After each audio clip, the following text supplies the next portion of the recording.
Hello!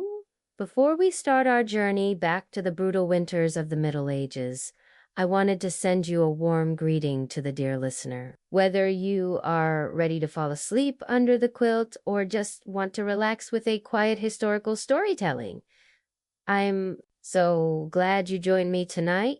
If you don't mind, I would like to know where in the world you're listening to and what time of day is for you right now. Don't hesitate to leave a comment and let me know this diverse community of history enthusiasts here. It's always a great pleasure to see that it's gathered. And if you like this calm, immersive storytelling from the past, don't hesitate to click the subscribe button so you won't miss the next chapter. But for now, don't let the stresses of the modern world melt away.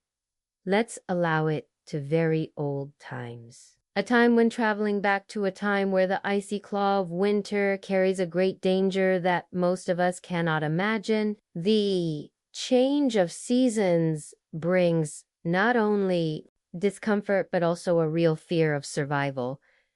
Imagine yourself in the medieval European countryside. The last leaves have already fallen from the trees and the sun stands low on the horizon. Its weak rays are not enough to warm the sharp cold in the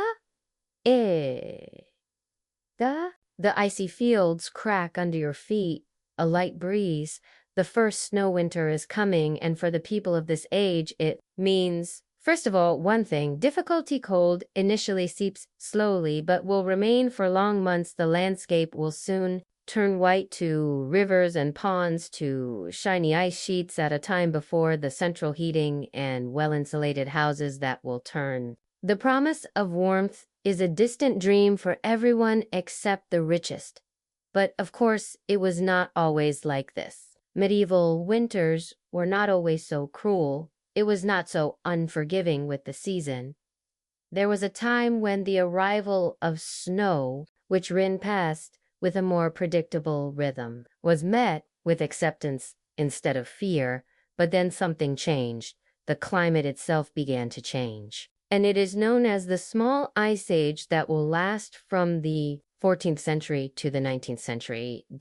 It led to a period that will lead to the small ice. It brought the coldest temperatures and the harshest winters that everyone can remember, although the reasons for this change are still not fully understood. The effect was felt on all the soils. The crops failed, the animals died, and the icy winds became even harsher. One of the most famous examples of the anger of the Small Ice Age was the Great Frost in 1709. In that winter, the temperatures dropped so much that the rivers and lakes were frozen. The Thames River in London, where people opened shops and even lit fires on the ice, it became a highway. It was a real sight, but it had a price that year. While the world was covered with ice, many people gathered in their houses died from the cold, but there were also those who found a strange consolation in the freezing weather in the midst of all the pain. When the young Isaac Newton, who was a student at Cambridge University, had to return to the Newton family's farm, there he found plenty of time to think about the mysteries of the universe gathered by the fire. Nevin's most groundbreaking idea? It was this unexpected break where he laid the foundations of the calculus and optics theories, some of which he began to develop. Who knows which other great minds may have sparked to the brightness in the silent elation of a long, cold winter. It reminds us that even in men, the human soul tends to seek light. But for many people in the Middle Ages, winter was a season to be endured rather than enjoying the rich, thick, daily clothes to get through the lean months. Plenty of firewood, and they could afford a well-stocked pantry. But the situation was very different for the villagers and sprinklers who make up the majority of the population. Dream of waking up in a one-room hut every morning. You're foggy in front of you, gathered around you to warm up. Be careful not to disturb your family members. The cold leaks through every crack and crack. It numbs your fingers and toes until you ache, if you are lucky. The breakfast is modest. It could be a bowl of porridge or stale bread. The food left over from the previous harvest is starting to run out. And you know that the long winter months will only bring more famine. The animals also suffer. Their feathers are icy, gathered together in the barn, covered with frost. As the day progresses, you walk towards the black to collect the firewood you can collect. This is a back-breaking job, and your hands are quickly cracked and irritated by the cold, but your family can't survive the night without fever. Boy, you think about your little faces. Their faces are shrunk by hunger and cold. And you continue. This was a reality for many people in the Middle Ages, a constant war against the elements, a struggle for survival that consumes every awake clock.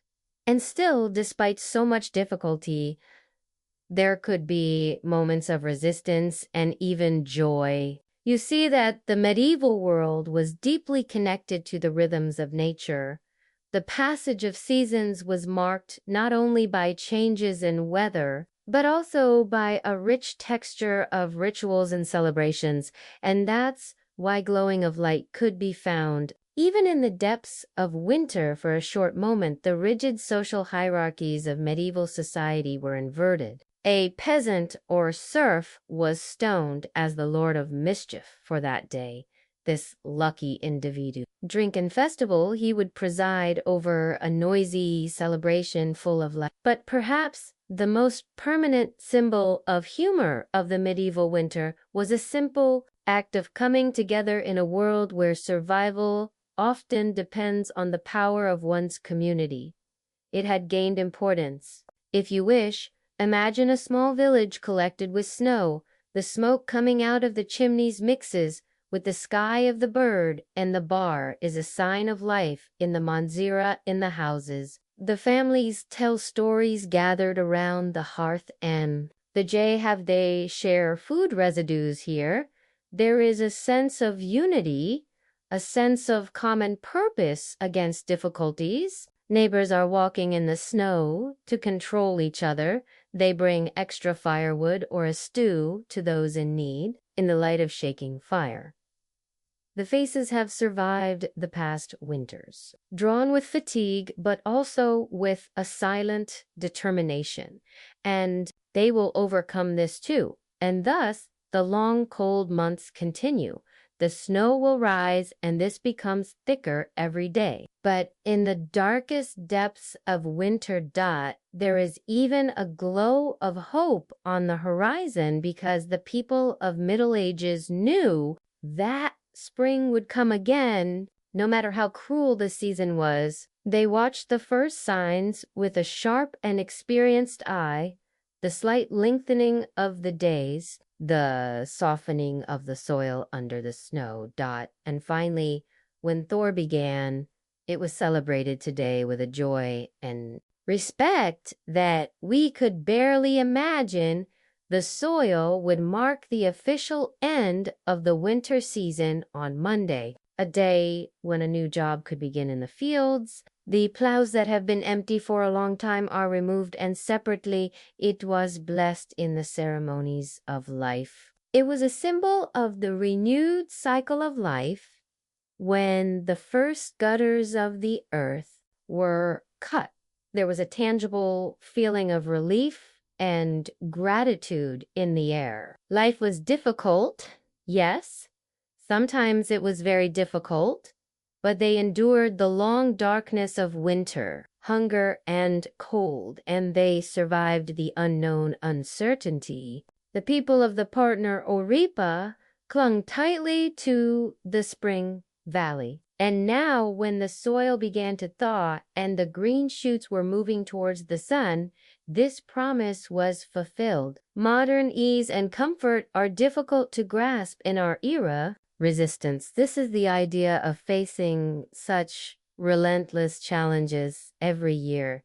It is almost unimaginable. And yet there is something deeply modest in knowing that our ancestors did exactly that. There is nothing but remarkable with the cruel reality of their world. Faced strength and determination. They found hope in the darkest times and joy in the simplest things, and thus left us a legacy of resistance that echoed through the G.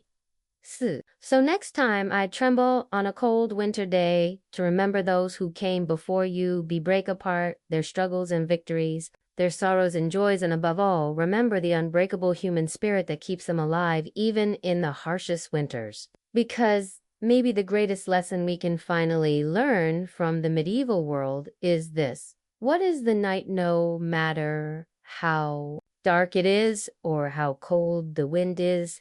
The Spring Valley is always waiting right around the corner. And with that, we are coming to the end of our journey through the brutal winters of medieval Europe. I hope this difficulty and resistance is HIK. Has brought a new perspective to your own experiences about the season. As our ancestors did a long time ago, you will always find warmth and comfort in family and community vineyards. And the Valley of Spring illuminates your way even on the coldest nights. Thank you for joining me in this cute corner of Erihin, and don't forget that if you enjoyed the time we spent together tonight, I would be very happy if you subscribe and share these stories with a friend. Many more fascinities to be discovered together. There is a story, but for now, I wish you a good night. Stay warm, stay safe, and see you next time for another trip to the past. Sweet dreams are the most privileged when the cruel conditions of winter tightly enveloped the medieval society with its icy window. Even those who were not exempt from the brutal enses of the season were not exempt from the harshest months. In the poorly equipped primitive castles of the drafty, the royal houses faced a difficult struggle to ward off the sharp cold and keep the palace sufficiently supplied for the winter. The logistics of maintaining a royal residence was nothing but surprising. Huge amounts of firewood had to be stocked to feed the rumbling stoves. Kitchen staff in the long rainless months where the shortage of fresh food continued. He was working quietly to hide food and lungs to make end the moon. The servants were trying to close every crack and gap to keep the sneaky cold out, but even the most meticulous preparations were often inadequate against the relentless ansel of winter. In a particularly chilling story, it is said that a medieval queen froze within the walls of her own palace and died tragically. According to chroniclers, the Queen of Hungary was a refuge for herself on the morning of a cruel January in 1306. He was found frozen in his bed as a victim of the necessary castle. Such terrible fates show how the death ghost spread the claw over the medieval world in the dark depths of winter. But even in the middle of so much Kasvitia, little human soul stands and would find reason to revive hope. For most of the population, this week glow would come in the form of a feast of St. Stephen's Day, which coincides on December 26th. Today is a short breath from the endless hardsel and deprivation of peasant life. He pointed out a rare, approved opportunity for entertainment and tolerance. At the center of the banquet, there was a Mizral tradition, which was a ceremonial reversal of the normal social order. An ordinary person is appointed as Mr. Mizrael for this one day. Me. And those who were superior to him were given the temporary authority to issue playful decrees. No matter how temporary it was, this act of permission provided a vital pressure valve for the boiling tensions and resentments caused by the oppressive feudal hierarchy. Mr. and Vassal, the solid lines on. The Ace were blurring for a day full of joy, where everyone could participate in the feast equally in the game and entertainment. The sense of community fed by such celebrations was more than just a distraction, trying to break both the body and the soul in winter.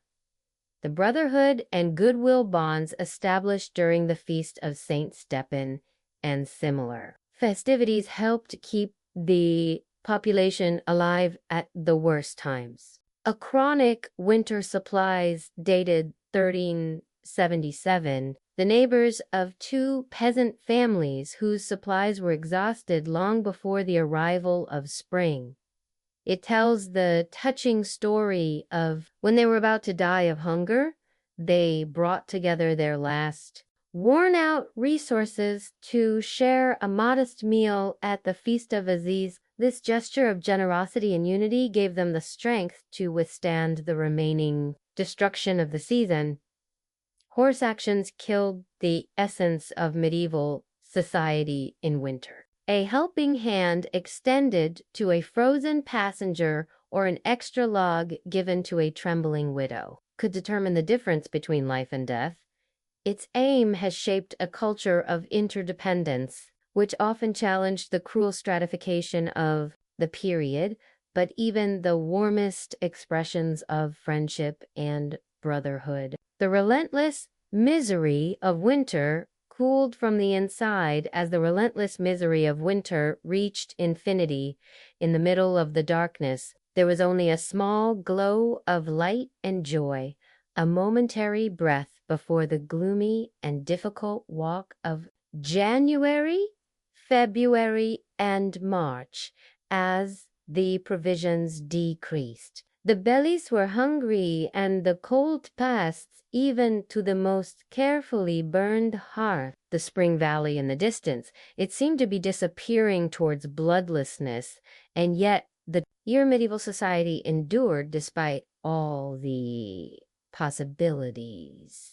It continued to exist despite the inconceivable difficulties and ordeals. Supported by courage, fortitude, and brotherhood, beaten in the cruel crucible of winter. While the earth was asleep and the sun was retreating, they somehow found the determination to continue in themselves.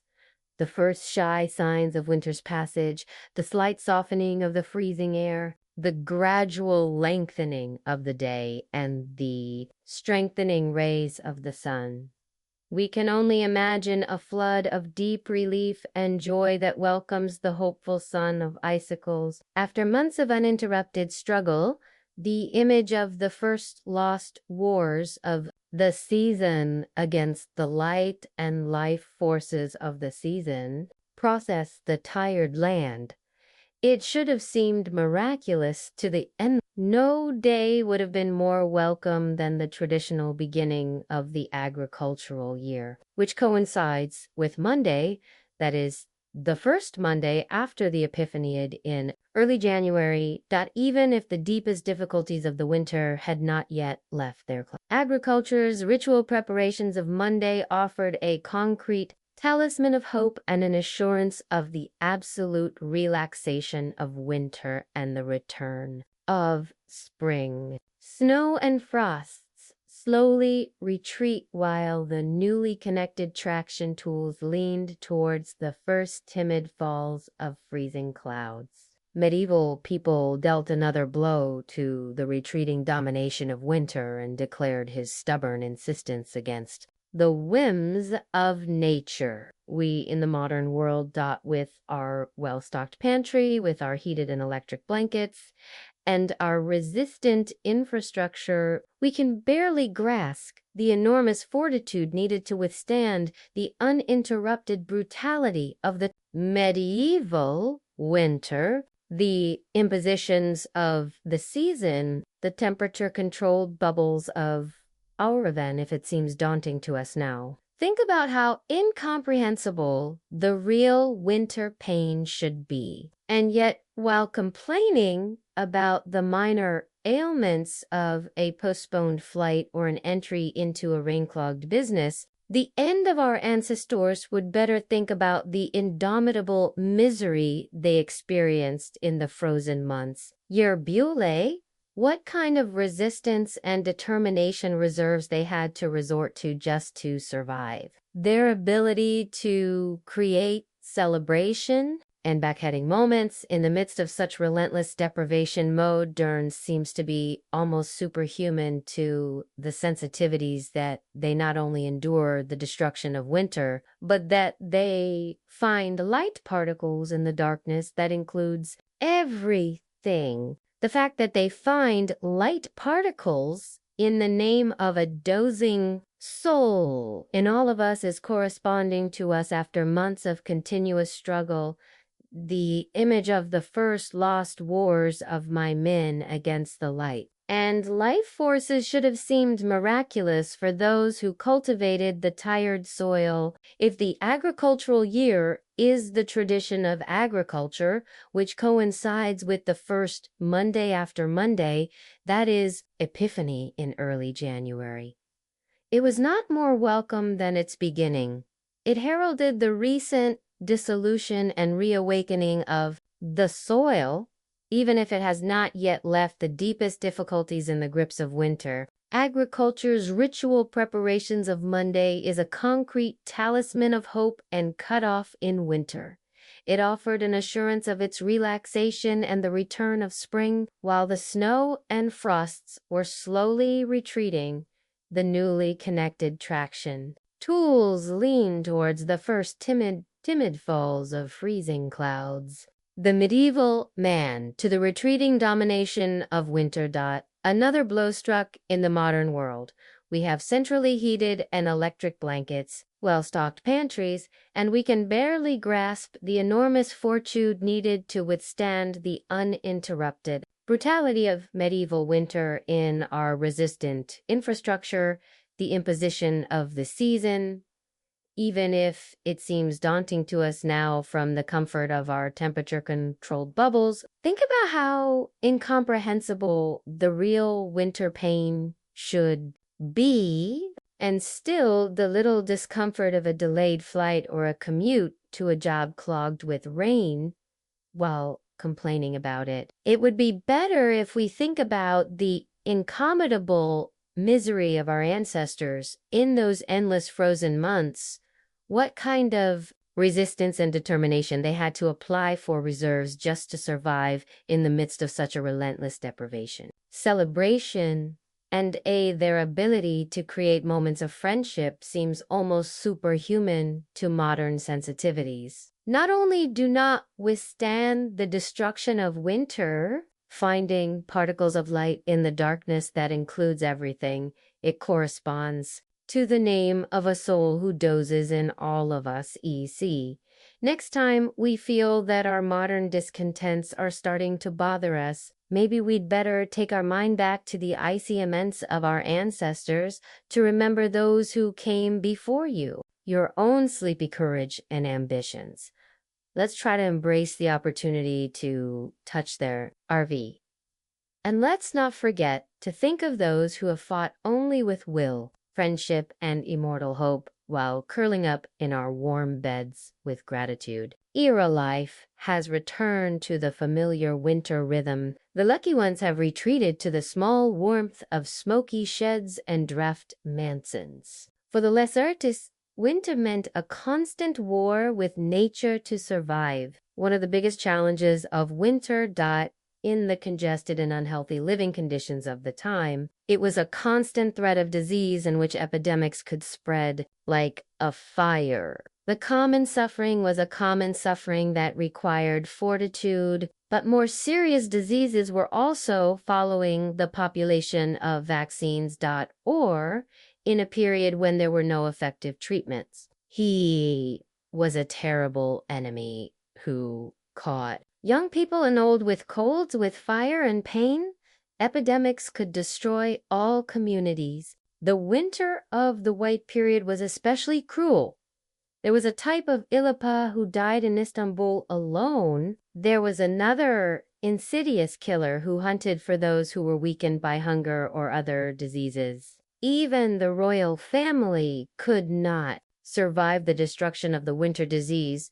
In fact, people constantly come in and out, for the disease would spread even faster in castles and palaces. The visitor could bring the plague without realizing it, along with the nature of a high-ranker pilgrim accompanying 8 Henry's dear wife Jane Siru, probably worsened by the bad hygiene practices of the age, and loss due to postpartum complications. Children were perhaps the most vulnerable. Harsh weather conditions, insufficient food rations, and unhealthy conditions made winter a really dangerous time for young people. With babies born in the cold months, they used to have made a particularly dangerous start to life. In the 1500s, half of all children in London could not see their 5-year-old days. A touching application of the age says a lot. The bone-lace tradition is to tie a black ribbon to the hand of a seriously ill baby. It was scratching if the child died. This ribbon could be used to secure the funeral shroud. It was a masty reminder of the deadly burden on the most innocent of winter. While the danger is hidden both outside and inside the house, pray for winter protection and survival.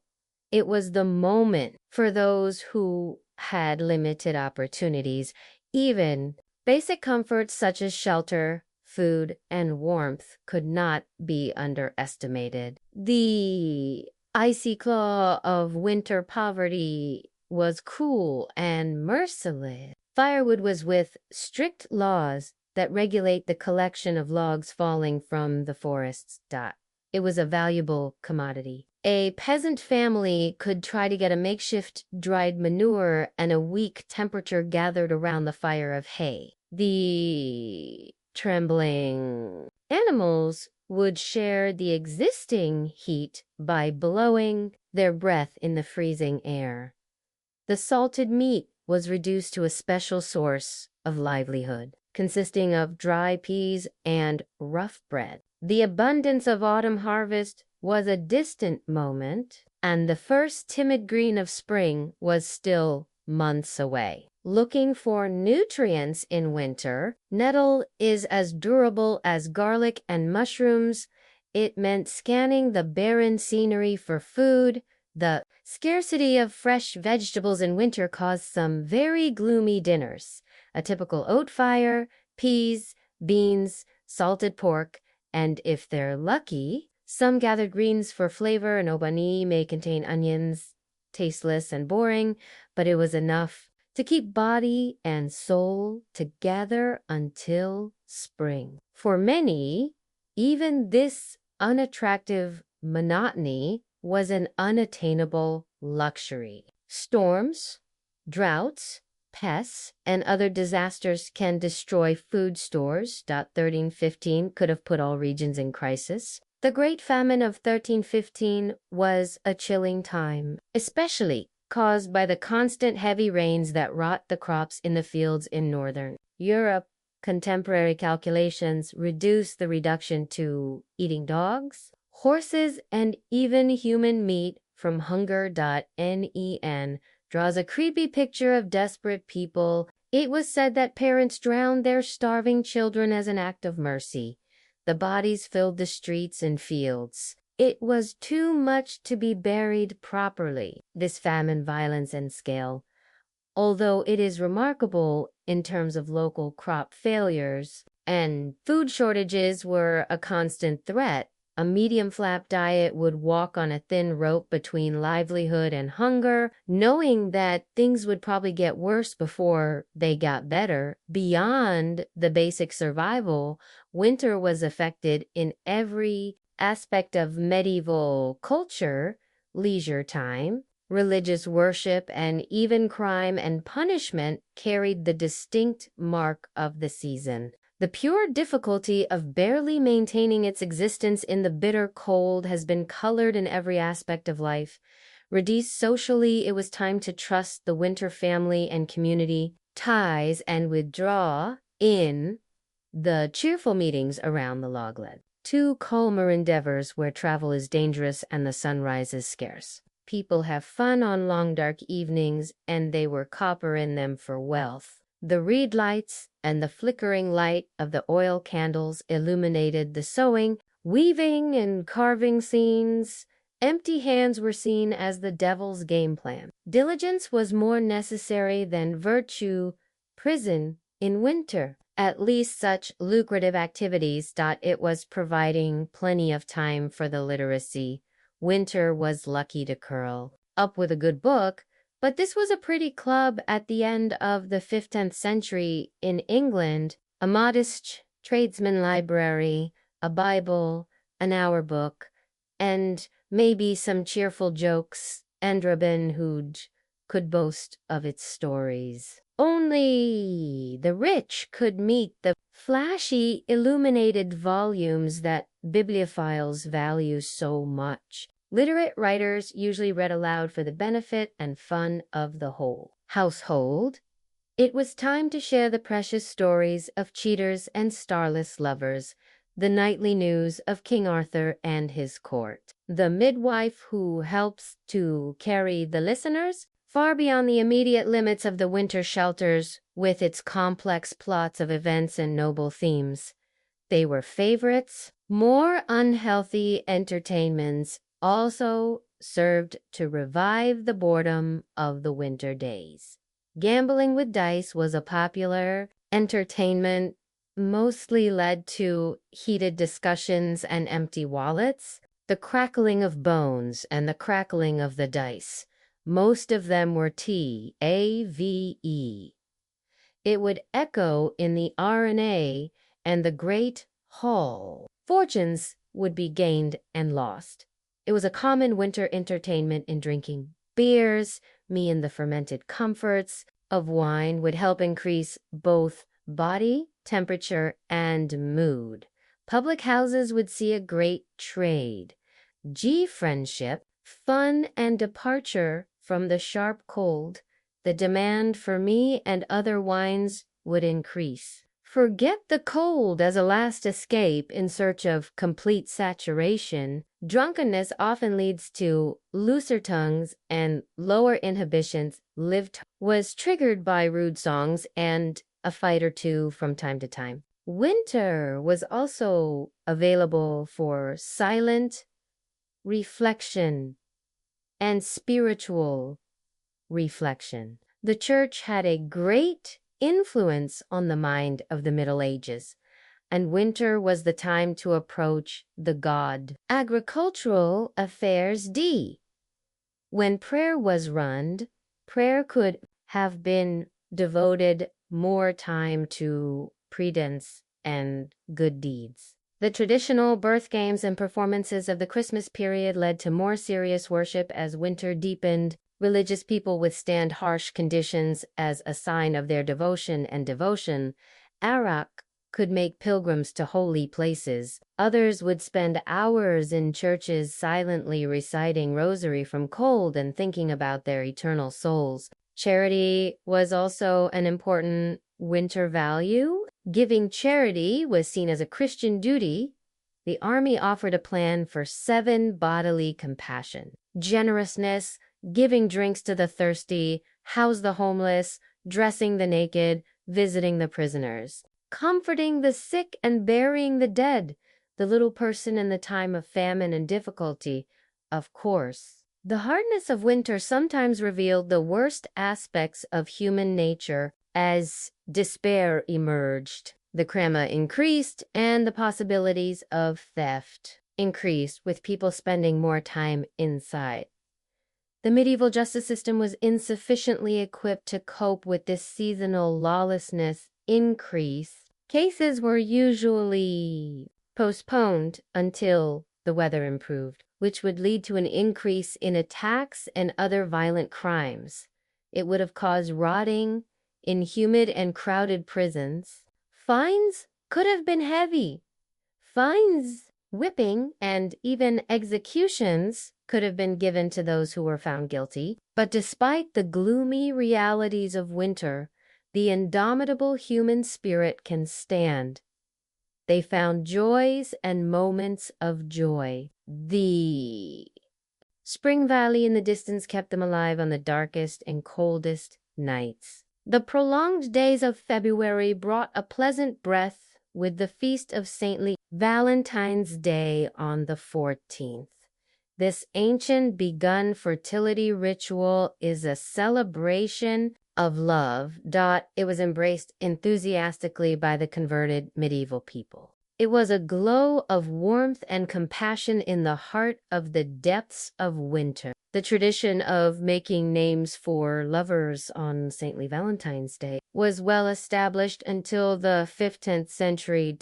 NS and gentlemen gathered to pull pieces of paper from a bowl would seal their romantic fate for the next year. These annual matches would often lead to cheerful flirtations and sometimes even marriages. Flowers, sweets, and emotional strings with "Dear Loverette" was a common signs of love that was exchanged among the lovers of our day. Even a simple action like getting a handmade card from a fan could make hearts beat even in the coldest weather. Despite all the troubles of winter, love could not freeze the fires of love.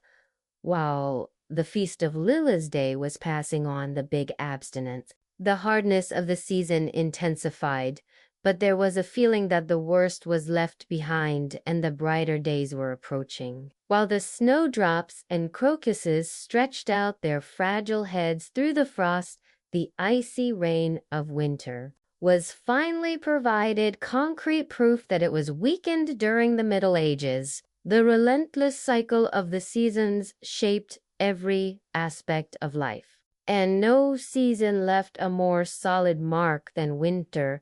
It was a time of deprivation and difficulty. It was a period when survival was a success, and still. It was a time of resistance and silent fortitude, even in the face of the hardest elements. The medieval winter was a test of the human soul. Faith was a trial area for family and community values.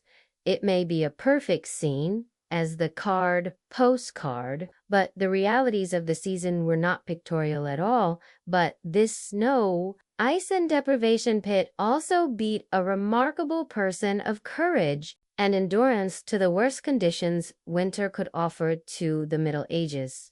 It was built on the backs of those who could withstand and still found it to hope for spring. Perhaps there is no greater respect for their stubborn vitality than this. So next time I complain about a delayed train or a muddy sidewalk, the Middle Ages Atola think of your thermal socks without central heating or weather application. They welcomed every winter as a war to be fought with every resource they had, and every spring they came out with victory. We are the heirs and benefits of their perseverance and unbreakable soul. We are Lannists. And with that, I leave you in your warm bed and electric blanket. I know that the winter is largely tamed, largely thanks to those who came before us and those who showed us how to do it. Your dreams are with gentle snowfall at it. Be full of warm hearths and wake up to a world where winter is a friend more than an enemy. While the weak winter sun struggled to pierce the lead-gray clouds, the people of medieval Europe trembled and held their little cloaks tighter on their shoulders. Their ribs seemed to the marrow of their bones. It seemed to freeze them to the marrow. The cruel irony for the poorest villagers was that their worn woolen clothes, which felt so oppressive and sticky in the oppressive work of summer, are now into the sharp mistake of winter. A thin tulle curtain did not provide much warmth from the opposite curtain. They were shaking, grateful to the small warmth of a smoky fire gathered in their shots. Their breath was buzzing in the cold weather. The animals also felt the warmth of winter. The old tow horse feathered. His bones became prominent under the coat. He disappeared a long time ago, while dreaming of his lush summers with longing. He was eating a tuft of shaman the milk cow, in the freezing drans, leaking through the ahar walls, his breasts were cracked and irritated. Grief. He was roaring in a way. Even the cunning ahar cats seemed a little less arrogant than their usual arrogance due to the hunger in their stomachs and the icing in their whiskers. Yes. Winter is a particularly challenging Z for the lowest echoes of medieval society. But even the nobles who cocked in the castles with big drafts were not exempt from the deprivations of the season. Many noble young girls were crying from despair when they saw that the silk tongue did not work against the damp cold of the stone walls. The noble was struggling to prepare heats with enough heat to warm thin organs. When Henry, the King of England, caught a violent winter tremor, said that he burned an entire chair to warm his royal hip for a blessed moment or two, the servants were in despair. They knew that His Majesty's patience was disturbing as ignited as his arm, but for the peasants and the king, it seemed as if winter was going on to eternity. The relentless difficulty of frozen misery was the only respect. It was a day of celebration or a feast. Cheerful short islands in the dark ocean of winter, people would find these moments of light and joy as valuable as a suffocating man gasping. Perhaps the most anticipated saintly Valentine's Day on December 26th, Zeet was a feast, unlimited joy, and a pleasantly destructive wealth. It was the reverse day. According to an old tradition, an ordinary peasant is crowned as a master of mischief today and joyfully rules over his superiors as a pleasantly approved piece of rebellion. Noisy laughter that came out of the lowest serf raining orders to the local barn with arrogance. But for a imaginable glorious day, the normal rules and hierarchies disappeared and everyone had fun equally at the feast. In the game and in the entertainment, the light freezing trouble was withdrawn by repelling the bright flame of social joy. But soon the joyful festivities would end. The mistake would be corrected and the cold and harsh reality of winter would collapse again. People would return to their hearts and work. In fact, he thought that the heat of the cigar was adding his head. People would find themselves again and again in the outskirts of look icy. See, in winter, the skirts were sent off with spring and more ice. The war against the gloomy siege of winter continued relentlessly. It was tired, and yet there were silent acts of courage and compassion that did not break even from the most tired hearts in the gloomy depths of winter. The neighbors shared scarce supplies with the even more unlucky ones. They showed a soul generosity that never run can reduce.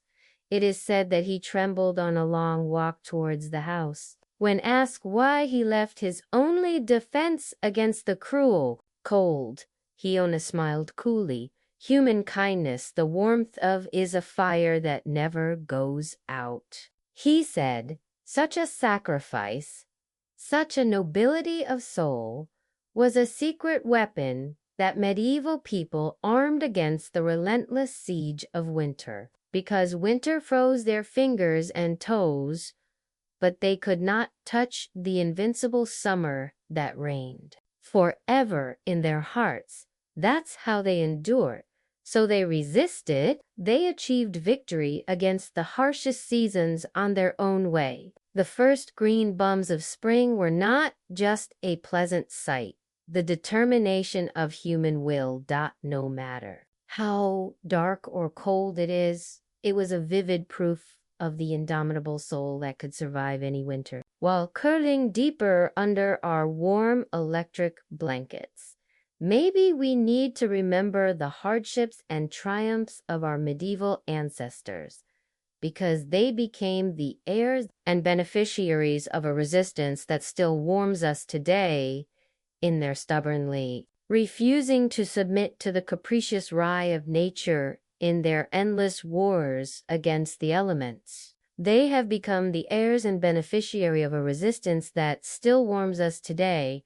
The cold winds of winter still howl outside our windows. Bootif. They were able to stand the cruel cold with just a cape and extinguishable human spirits. It means that we can survive until spring comes, and when the icy pancha winter finally starts to relax, medieval people are impatiently better.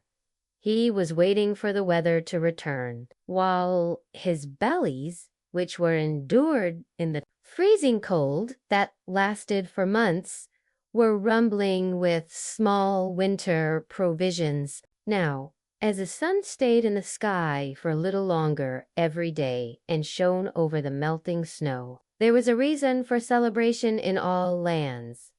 They came out of the winter cocoons and blinked their eyes in the bright spring light.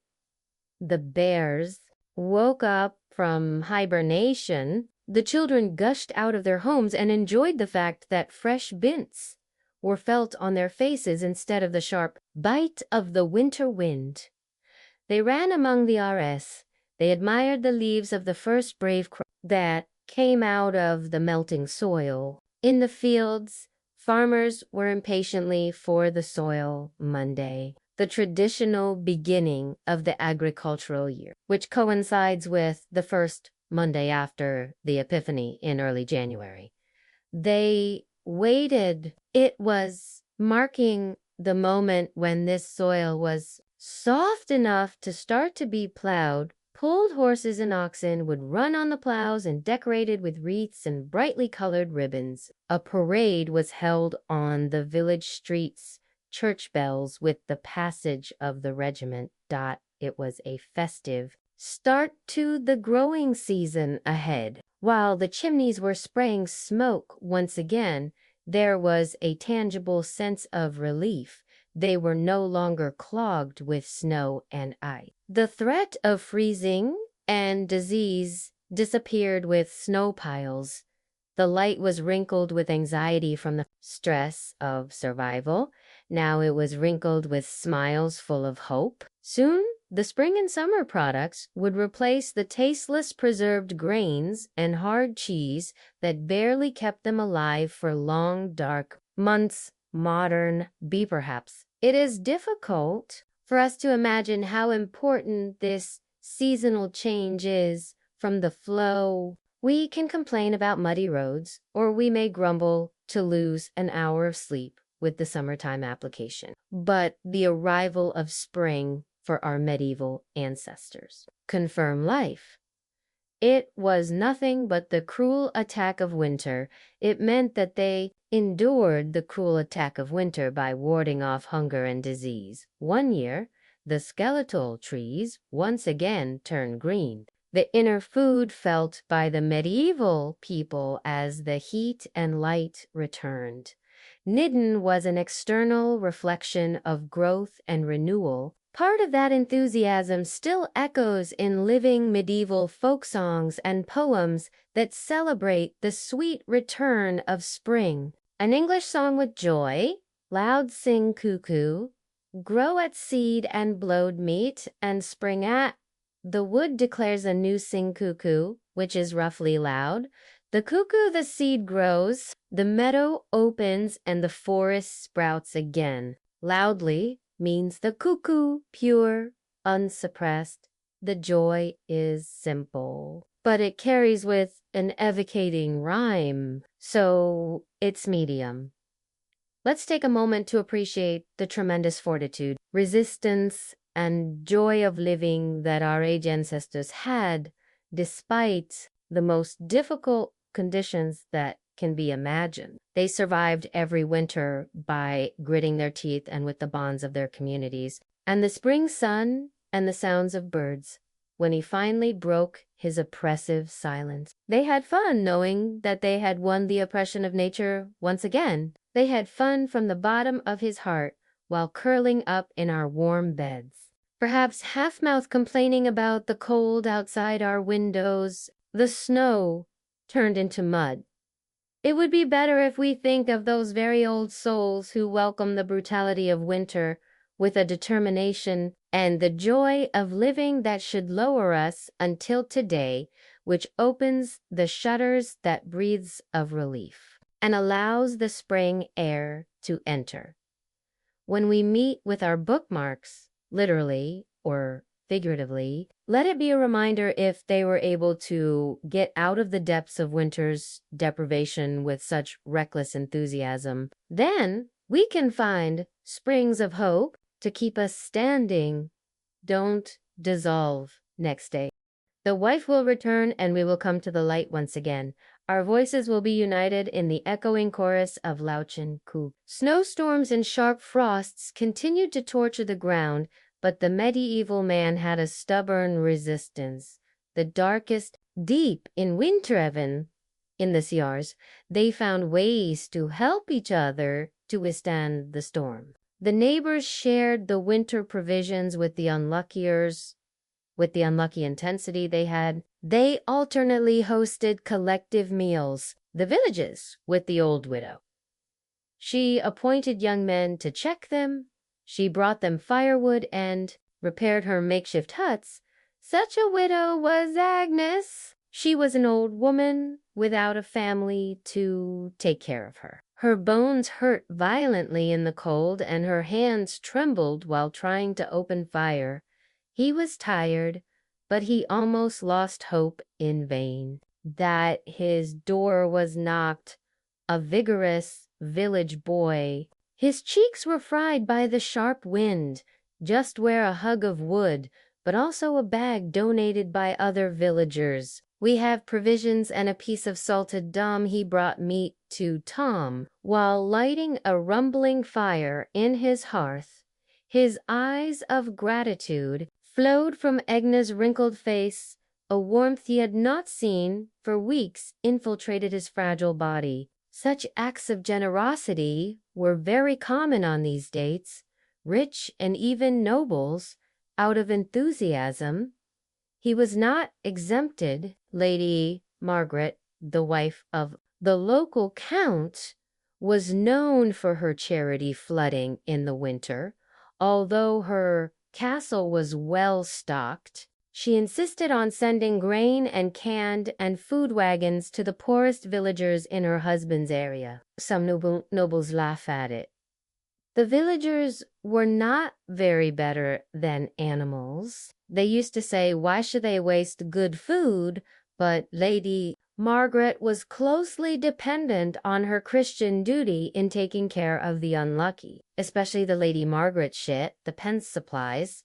He worked with determination to prolong the cooks. He ordered them to prepare hearty soups and stews to distribute to the poor who came to the door to beg from hunger. The kitchen children grumbled from extra work, but a fat man named Cookwana, he shared his sense of obligation. He threw himself into office. He filled the soup with the last shale and potatoes in the cellar. The hungry villagers sipped gratefully, without giving 100 bonek mutton and grey broth in vain. For some of them, these days is only meals.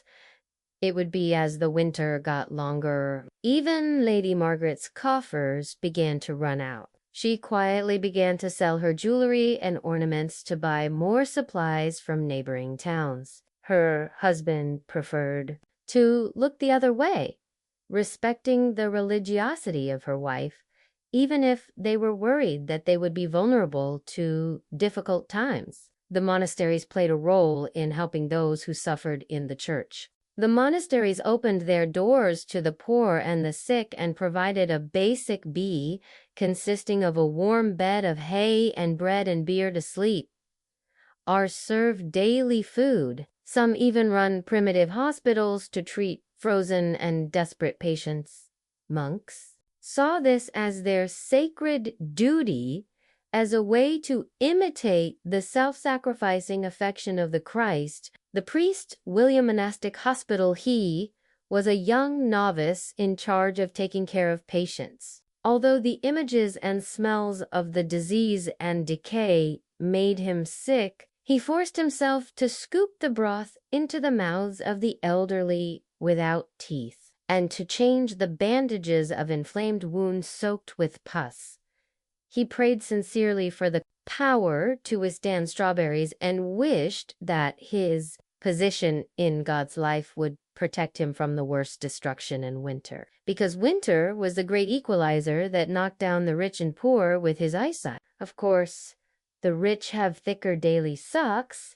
The could afford luxuries like hot, spicy wine, but they still trembled in their drazy mansions and worried about their dwindling provisions, and death would come to them in the form of a disease born from winter. Noblewoman Lady Isabel is a particularly severe cold during the UK airwave. She was seriously pregnant. She was isolated in the incarceration room, a stove that said had every comfort to like piles of fur and careful servants who met every need. But the contagion find a way to overcome even the thickest castle walls. Your Cazelin brought a pulpy drink made of hot milk and herbs to Lady Isabel. In a few days, the pregnant mother was burning with fire. Her lungs were wheezing. The child came too early. It was a tiny thing that did not breathe. Lady Isn't, till the weekend Abel had died too. Even the king himself was not exempted.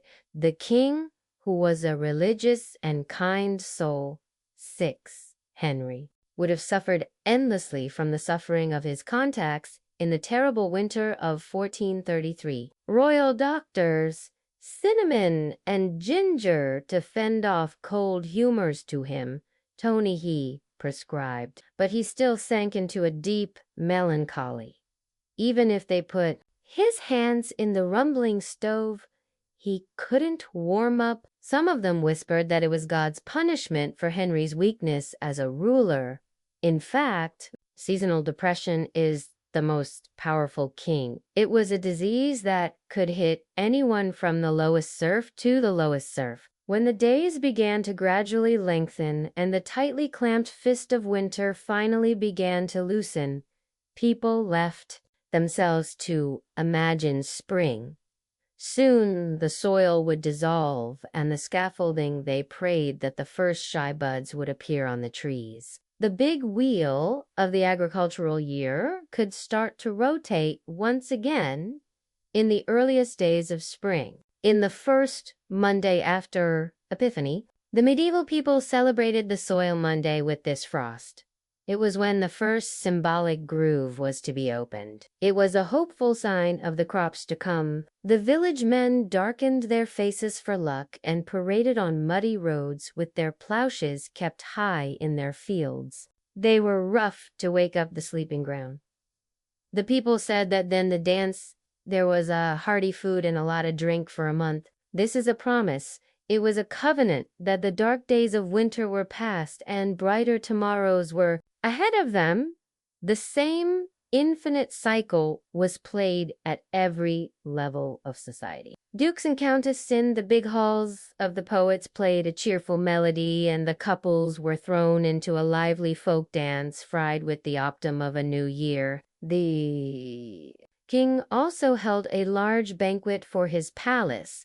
The tables were full of fried swans and marzipan desserts and even dreams. Even the Lutbelly villager and his family felt a relief as they moved towards their modest fields while holding the precious hidden seed bag, which means future full bellies. The unlucky widow, Agnes, who was on his deathbed, was a boiling soup dot. He found it while mixing the pot. He was muttering incompatible ways. He passed by the ordeal of winter to see a spring dawn.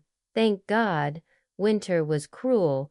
It was impossible to deny this fact. Death and disease, too, the water that freezes the bones from hunger. It brought a number of miseries and difficulties until Latan.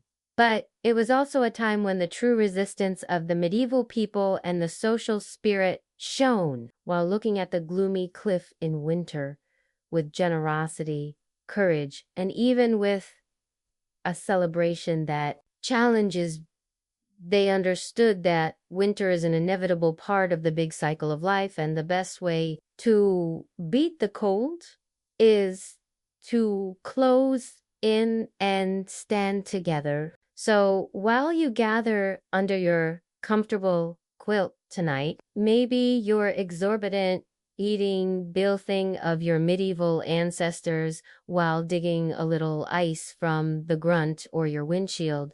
Think about how electric blankets survived from winter to winter in a world where there was no central heating and grocery shopping with the click of a button. Modern winter is a problem. Although our momentary everything seems inclusive. They are pale compared to what the medievals encounter every year, and perhaps we can learn a lesson from them. Empathy, charity, and an irrepressible hope for spring weather. It's a poll or a pandemic. It's the best ways to endure. Let's all welcome the next spring with a full and grateful heart. No matter how deep the snow is, knowing that it will submit to the warming sun in the end. Don't let the spring bloom. It makes it even sweeter. And so, as a medieval king said, let's winter bravely so that we can go to spring forever while walking on snowdrifts. He says, ice cracking under your feet, your breath is steaming in the icy air. Icicles fence vida, mud glows in the faint sunlight while hanging from the eaves of the huts. The village is quiet and motionless against the attack of winter. Winter seemed to be like this for most of our ancestors in the Middle Ages, decorated with holly and chirping with music and laughter. Cheerful feasts in cozy castles are not as we imagined. No, for the vast majority, it was a time for cold, brutal hunger and cask-fitful survival that freezes the winter bones. The ghost of the winter cross was never far away. The crops were cold and the animals were scarce. Go to the table. Putting on the food became a daily struggle. Grain warehouses decreased, and bitter herbs and wrinkled turnips were the only thing left between a family and hunger in a bitterless cold winter in 1315. The harvest of a medieval Englishman was due to storms and freezing weather. It decreased by a third. Desperate serfs were reduced to eating the hay roofs of their huts and boiling the skin of their shoes. While all this was happening, they were still forced to work for their great gentleman. It weakened the cold. It could quickly turn into life-threatening pneumonia or bronchitis. The flu spreads in villages like a scythe. It would knock down the young and old while vibrating in the unkempt barracks. Medieval people with teeth, the relative of houses with shutters, are warm. They used to gather against the cold in their mind, but this close and comfort had a price: stale, smoky air filled with the smell of unwashed bodies. Inflamed potties and dirty reeds was a breeding ground for disease. In the 14th century, grandmother. In a house in SAFOUK. Up to Erden baby. 13 family members gathered in a single small smokehouse all winter with their weak chickens and scabies dogs. It was incredible that any of them came alive when spring came. Bastalic was not the only danger hidden in long dark nights. Angry was a constant threat in crowded wooden cities and towns. A single misguided spark could quickly turn into a furious fire. They would eat and finish tightly clustered buildings with greed and extinguish lives. The Great London Fire in 1212. It started on a cold November night, spreading rapidly in the narrow streets of the city. The water froze in the pipes. An estimated 3,000 died in the London flames, and much more were left homeless in the icy clutches of winter. Traveling was especially dangerous in these freezing months. While It was turning into muddy swamps. Snowstorms would cover the road with dull snowfall. When daylight was scarce, the passengers would risk falling into a frozen grave. In 1311, the Queen of England, Isabella Cantaberin, set off for London.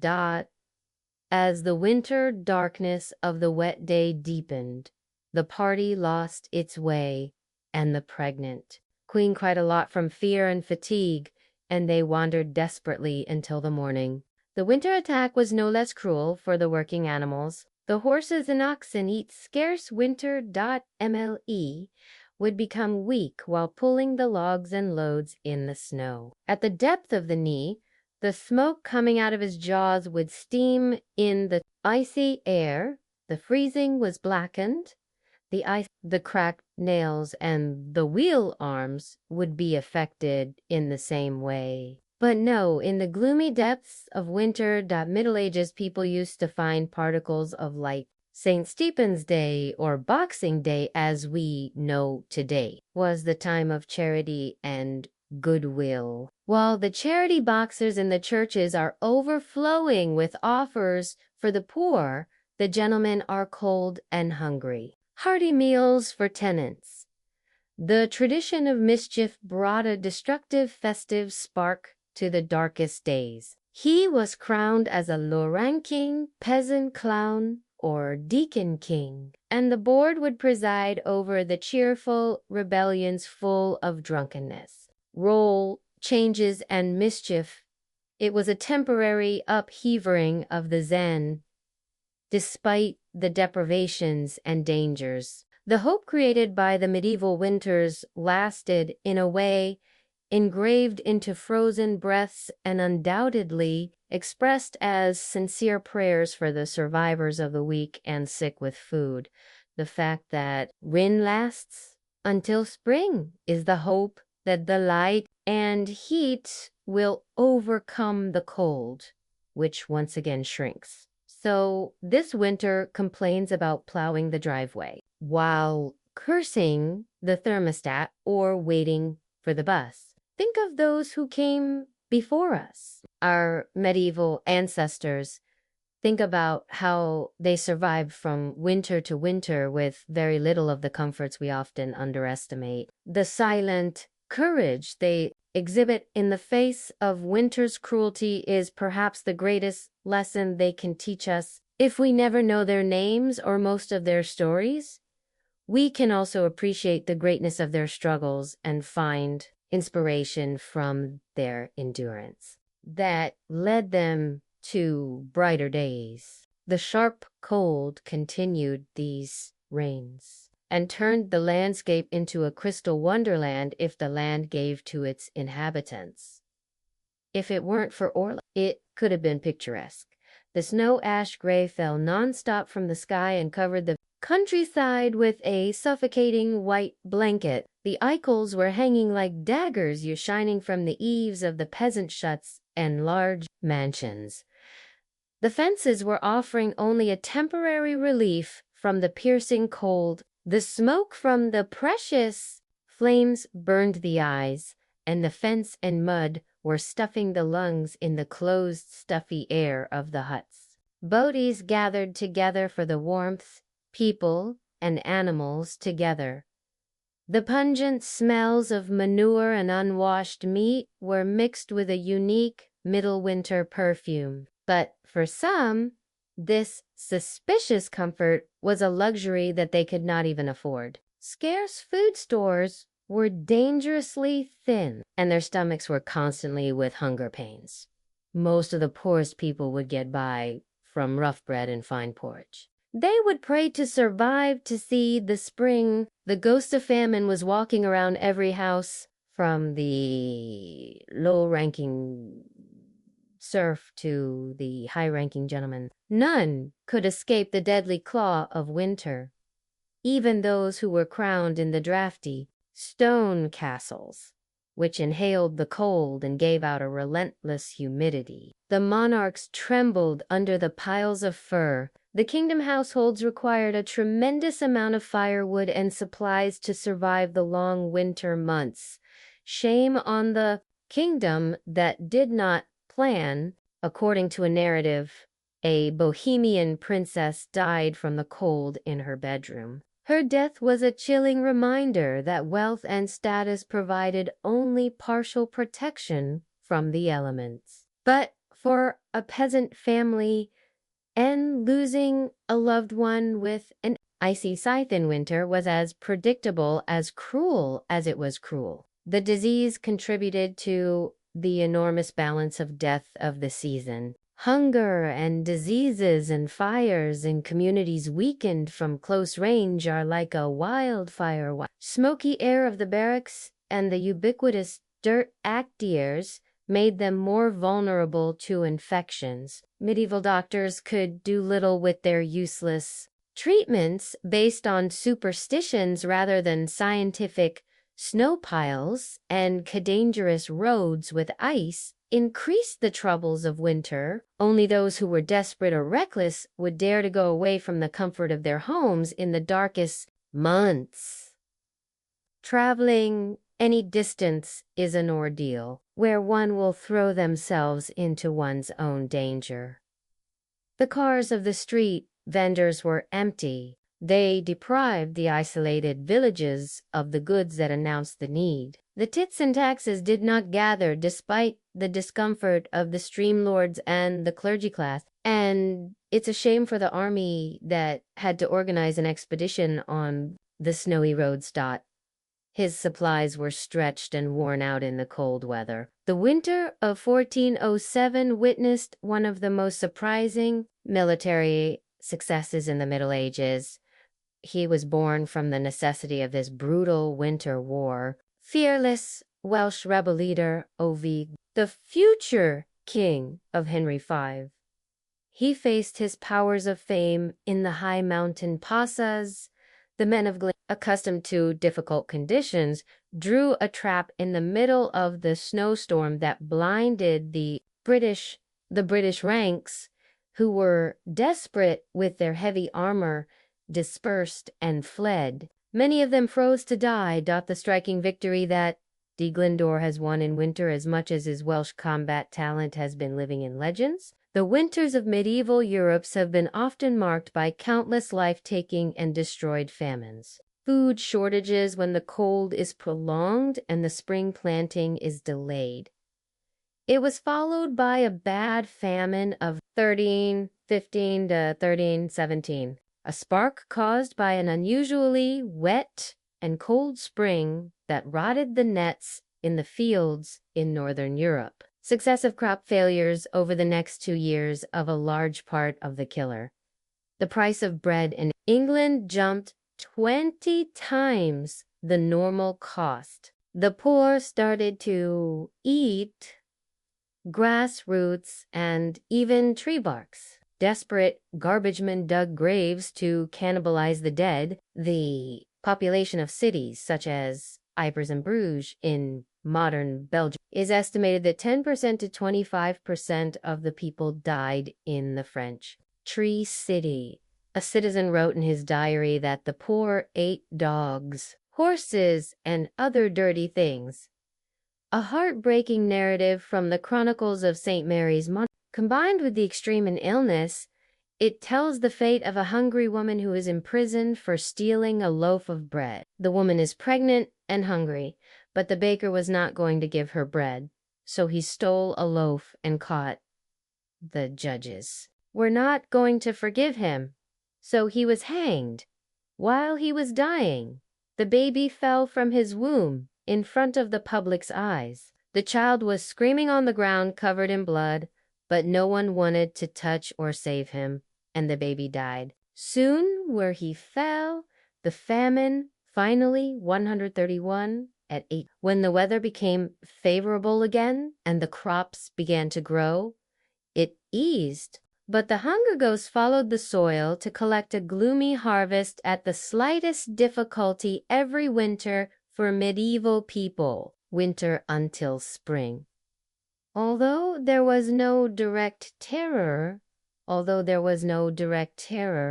it was always a time of restlessness Malnutrition weakened the population and made them vulnerable to the disease. Closed unhealthy living conditions in winter, such as flu, dysentery, and pneumonia. The actions caused frequent outbreaks, especially respiratory diseases. While people gathered around the fire, it was paying a heavy price because it spread with a cough in stale, smoky weather. Even a simple winter cold in the Middle Ages is rapidly deadly hit. Could have come to the point even medieval doctors relied on dubious treatments such as bloodshed and cleansing with cleanses to restore the patient's humor balance. In the harsh winter of Emperor Shulman, 814, his doctors were useless ointments and balm. Many historians believe that the Black Plague of the 14th century spread so fast because it had no resistance to disease due to the fact that undernourished citizens gathered in winter neighborhoods. 1348 to 1349 epidemic took a surprising number of lives, such as 30% to 60% of the European population. A touching story comes from Italy to the Pist. A man named Serlaca writes to his brother Francesco and tells about the destruction. My heart is sick and I barely force myself to write because it works here. The soldier is going worse than bad. Most of them died and more are dying. Shops are closed. Taverns, deserted people only pass on the streets with spirits. Sorrow cries echo from the houses where death hits. The smell of decay rises from mass graves. Our city is completely soon. I'm afraid you'll be free of life. I beg you to stay where you are and pray for us non-stop. While the plague was scorching, all the villages were destroyed. The painful freezing lands are alone under the snow for fear of rushing. Massed burials and trauma pee without getting smeared. The destructive losses of the Black Plague, united with the sick people who were sent to die, left deep psychological scars and changed the medieval world to the end. Winter was a time that was especially feared for the elderly, little children, and pregnant women without These vulnerable populations often succumb to cold, disease, or malnutrition. In some medieval societies, it is estimated that 20% to 30% of babies die in the first year of their lives. Many of them died in the harsh winter months.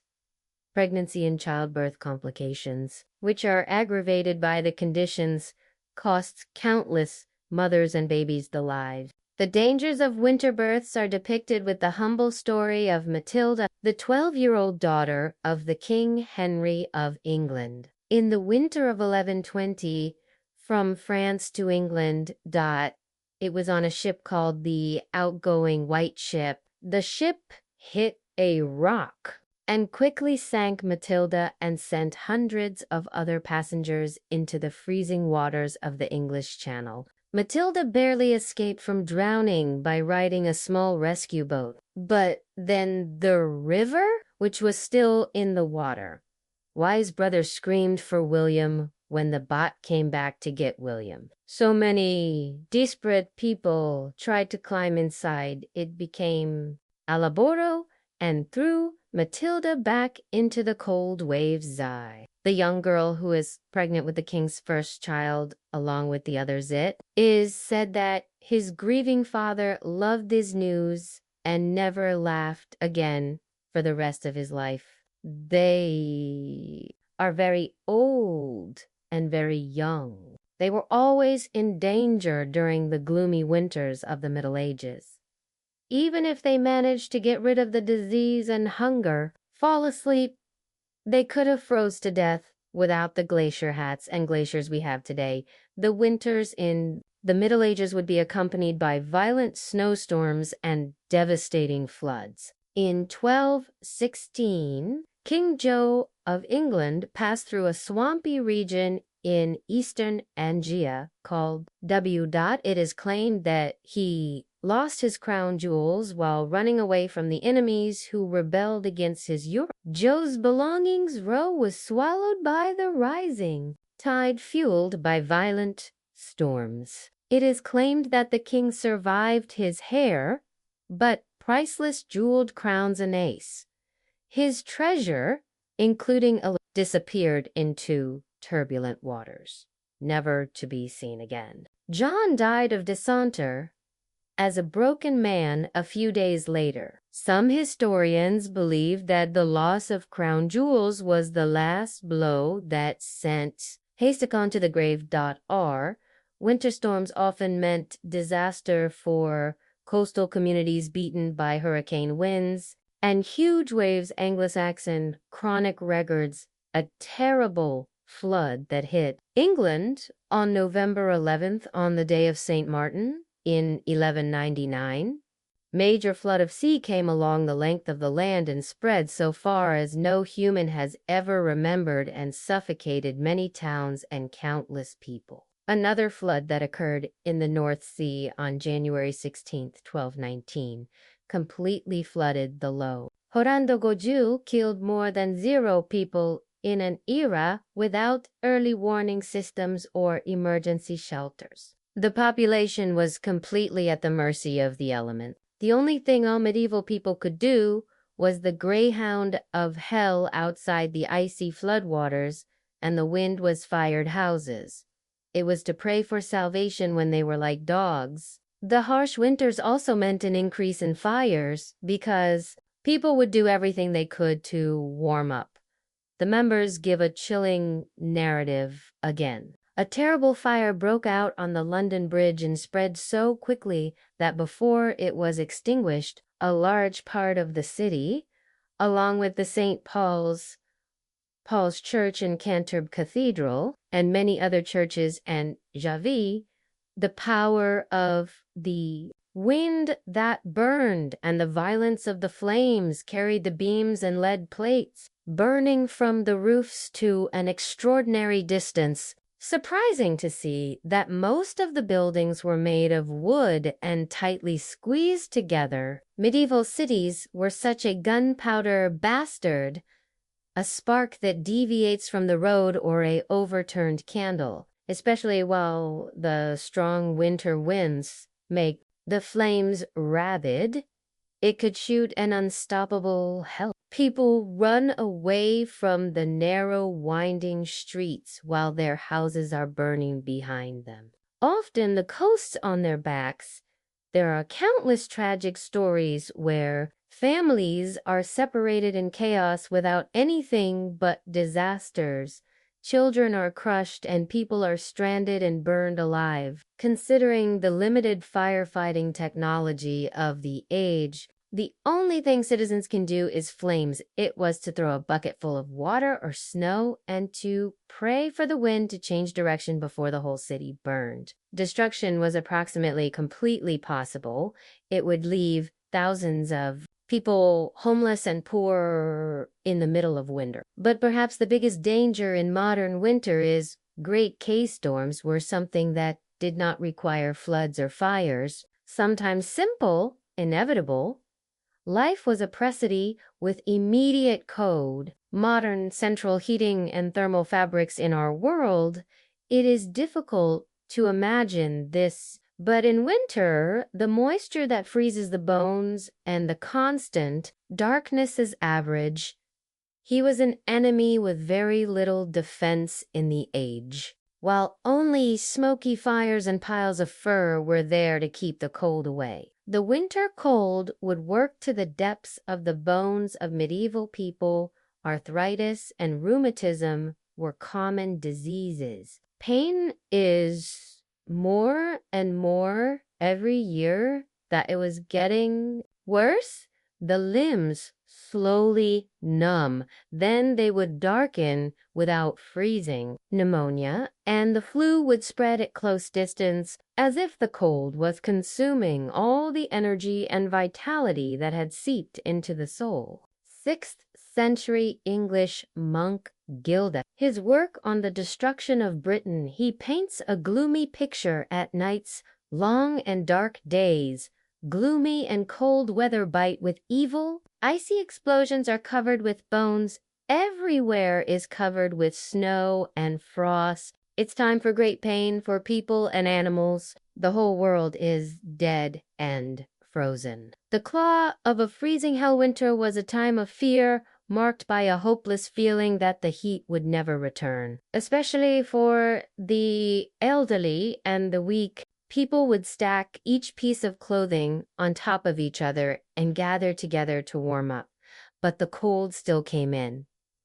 The fires rustle and go out in the humidity. It would leave behind only sharp smokes that burned the eyes and blocked the throat. Coughs and nose echo in the dark. It would be interrupted by the moans of the sick and deceased. Air would turn breaths into frost and numb the limbs. In the Middle Ages, there was no escape from the claws of winter to reduce the colds. There were no Florida holidays or comfortable electric blankets. A constantly merciless person who consumes the valuable energy needed to survive the cold. It is not surprising that the partner world measured the passage of time not in months or years, but by how many winters he managed to survive. Reaching another spring was a victory, which becomes more difficult in each passing season. But somehow, it is common to cruel conditions. Despite the disease, the rodent, hunger, and the life-sucking cold, the people of the Middle Ages, they endured from winter to winter, who were merciless. They only endued armored with their invile spirits when the last Jay-Z was exhausted to good food warehouses. They put another hole in their belts when it became Cora. They pulled a torn blanket closer, and when darkness was pressed from all sides, they gathered together and whispered to the stories of the brighter days to come. In the 14th century English poem Piers Plowman, catch the pure resistance of the medieval soul. There is a touching passage with grief and the scourge of winter, frost and snow. Snow and hail will all pass, and peace will reign. Hope will win victory and will never fail. Even in the darkest depths of winter, the people of the Middle Ages are small joys and blessings. LDU neighbors shared little they had with those who had even less in the midst of the cold and darkness. Some of them swore at night that they heard the voices of angels and howling winds. They promised that warmth and light would come again. And thus the Middle Ages people held on to hope, clung to life fiercely, and they fixed their eyes on the distant horizon where spring was waiting for. They knew in their bones that no matter how cruel and relentless winter was, it was always a temporary situation. The sun will return. The snow will melt, and the world it was going to be reborn as green and magnificent as if winter had never come. All they had to do was to endure, and they endured with a force beaten from the ice and stone of the season. The winters of the Middle Ages was cruel, merciless, and eternal. Hunger was sick, destruction and death. They brought it, but it also brought out the best of the human soul. In order to survive, the unwavering will, holding on tightly to hope, to come together with compassion and kindness. The medieval world hardened in the icy crucible in winter and came out a little stronger. It is a bone-deep appreciation for the return of the harsh and a little wiser seasons. So maybe we can learn a lesson from our medieval ancestors. While complaining about the ice dug a few centimeters from our windshields, winter was a matter of life and death for them. It was a season that had to be overcome with a bored and unwavering determination. And they survived. They told us the stories of winter's anger and the invincible power of the human soul. Let's remember their fortitudes in the middle of our modern winters and our own dark days. Let's find inspiration to survive. The people of the Middle Ages looked at their icy faces in winter and refused to surrender. They survived the floods and famine, snowstorms, and the darkest. They buried their dead in the frozen ground and woke up to those who moaned from hunger. But every time has always held on tightly to the spring's head, and if they were able to survive the winter with anything other than faith and fur, then we can find the power for our own wars, knowing that thorn will come and the light will return. The medieval world and cruel winters may have already passed, but their lessons echo throughout the ages, a testament to the enduring power of the human spirit. So let's walk in the footsteps of our ancestors and meet the cold of winter with courage, compassion, and unshakable hope, because the darkest Mebzif, they could face it without bending their heads. Then we can do it too. Winter is coming, but as the medieval world knows very well, spring is never behind. While the freezing winds are along the frozen landscape, the people of the Middle Ages are around the flickering light of the fire. Gathered, they snuggled into each other for valuable warmth. They shared past stories of winter, those harsh and unforgiving seasons that test even the most durable souls. In humble huts and large mansions, the pain of the icy breath in winter knew no bounds. Shutters and thin thatch roofs provided insufficient protection against the cold without a hayman. Everyone from the villager to the princesses felt the bite of Jack Frost, which bit their noses and numbs their limbs. But some of them would have a tumbling stove to gather around them. He was as lucky as the crackling of the flames, and the smell of smoke provided a small consolation against the attack of winter. The great hall fireplaces in the castles of the nobles consumed an enormous amount of wood cared for by the trembling servants whose work never stopped. Even the most powerful noble was afraid to go beyond the shine of fire because the cold in winter had found a way to pierce even the thickest stone walls and the richest fur for those who are of low rank. The season is especially gloomy and a difficult survival. Ma was bringing the struggle. The chiseled huts had very little dow in terms of life comfort. The peat or wood rations collected from the forest, they barely fed the wintered quarry. Families share their body temperature stuck with each other in unhealthy neighborhoods. They were breathing the air full of smoke and the bad smell of unwashed humanity. A gloomy existence was formed, to be sure. And yet, even in the face of such deprivations, moments of joy could be found. The neighbors gathered around the splashing flames. Even if it was just for a short breath, the neighbors exchanged jokes and clings, stories, and songs. The cruel realities of winter for a short time seemed really far away. Young lover. The secret kisses played. Their enthusiasm was not extinguished by the cold. While the children were running in the frozen ponds, they through the village with joy. Even the elderly returned to the carefree winters of their youth and felt the weight of their years was lifted for a while.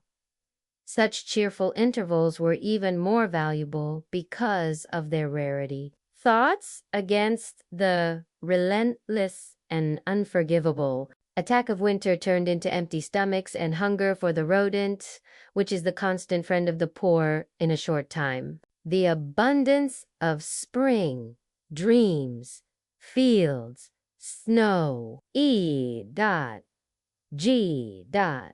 It seemed like a brutal mockery while lying under the barren. The ghost of famine was appearing largely in these difficult times. A failed harvest could mean disaster for all villages. Many mothers of their children's cheeks weakened and their eyes were hungry. He was saying that we are in it with anger, that he was dull with his empty look. The cruel account of scarcity gave birth to a special kind of desperation. There were many stories about the perverted lengths that some would go to feed their bellies that disturbed the nightmares of religious people. Supernatural actions and hunger were not the only troubles that followed the land. In winter, cold breath caused a series of diseases following the weakening population. The rustling rim scene of pneumonia echoed in many shacks while their loved ones looked helplessly. It was spreading uncontrollably. It was destroying all families. Very old and very young people, especially vulnerable. Their fragile bodies were not equipped enough to withstand the destruction of winter, but perhaps the greatest cruelty of winter was that he had to go out against the teeth of winter's anger. It was reserved for those who remained. The passengers were throwing their lives and limbs on dangerous trails. Many unfortunate passengers died by swallowing by snowstorms or falling into deep snow piles. Their frozen corpses lost their deadly power in winter. As a reminder, without M, it would not be discovered until the spring dissolves. Even the brave knights, even those solid warriors of the land, were not exempt from their deprivation in winter. The bone that leaked into every crack and rivet with their heavy armor burned dismally to the freezing cold. Numb hands, who became clumsy because of the armor gloves, were inexperiently dealing with swords and shields. Once upon a time, magnificent attacks were failing in deep snowdles, while icicles were forming with them. Everyone, big and small, is the government's in the hall. He was cursing the name of winter, and the crown prevailed in the royal eyebrows, because even a ruler could not reverse the relentless turn of the seasons. The cost of keeping the palace full of supply and firewood was surprising. Early greedy merchants were making great profit from the grace of the king. But despite all the misery it caused, the reign of winter was not eternal. In the despair of the innerness, the people held on to the sweet renewal promise of spring. St. Stephen's cheerful feasts winter. It was a pleasant respiration element from the troubles of the one-day world turned upside down by assuming the title of mischief of a peasant. Drunken festivities and rude songs raised the souls and lightened the hearts. The laughter, which was an ointment for the tired soul, echoed in the frozen soils. Over time, the sevens of winter began to pass the entrails of the stronger sun. As the thin magic of the stronger sun worked, ice pennants were dripping from the eaves, snow piercing through the softening soil, and crocus flowers were moving forward. They were the sensitive heralds of the withdrawal of winter. The frozen months of the soil was frozen, and was shaken with a new life by throwing over his sleep. Sleep? Hearts rose, and voices joined the celebrations with joy. Sabanbury marked the triumphant return of the green glory of spring. Smooth oxen, the plows shining from the rich sheep soil while the sowing and renewal cycles started again. The difficult days of winter. The fields fluctuated with the abundance of green and gold of the soil, while they were erased from the memories in a short time. We admire the fortitude of our medieval ancestors, looking from centuries ago.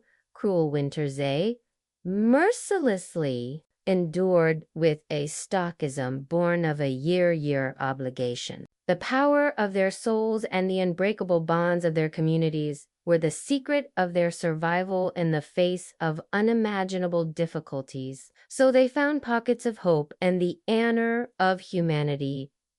Next time, We complain about the discomfort of a postponed flight or the indignity of muddy streets. Let's stop and think for a moment. Our modern winter troubles are just a shadow of what happened once. The difficulties of you appear in a great way, the remarkable resistance of our species and the value of a warm stove and a full stomach reminds us of them, of those who came before us whilst falling asleep. Let's think about our dreams. Maybe a momentary cross-section of their world. We will stay a world that is harder than ours, but a world where the human soul shines brighter for the darkness that surrounds it. Good night, and may the future be the sweet dreams of gentle spring breezes, the bitterness of winter, the cold of medieval Europe's tired tea. Once again, the warmth and light of the world seemed to be receding for the poor villagers who barely survived from the soil, taking its place. A deep, aching cold that penetrated the bones, other than rags on their backs and scarce food in their stomachs, while the strong winds without anything were just beyond their walls. They had nothing to do but tremble and suffer in their sheds. A few people with fireplaces and wood warehouses could gather together to warm up in the flickering glow. Only consolation for most of them was the shared body temperature of families and animals, tightly gathered together, the bad smell of unwashed bodies mixed with the steam coming out of beef, the moist and crowded misery that should have bothered them. We can only imagine the painful pains of the dregs, the endless rain in winter.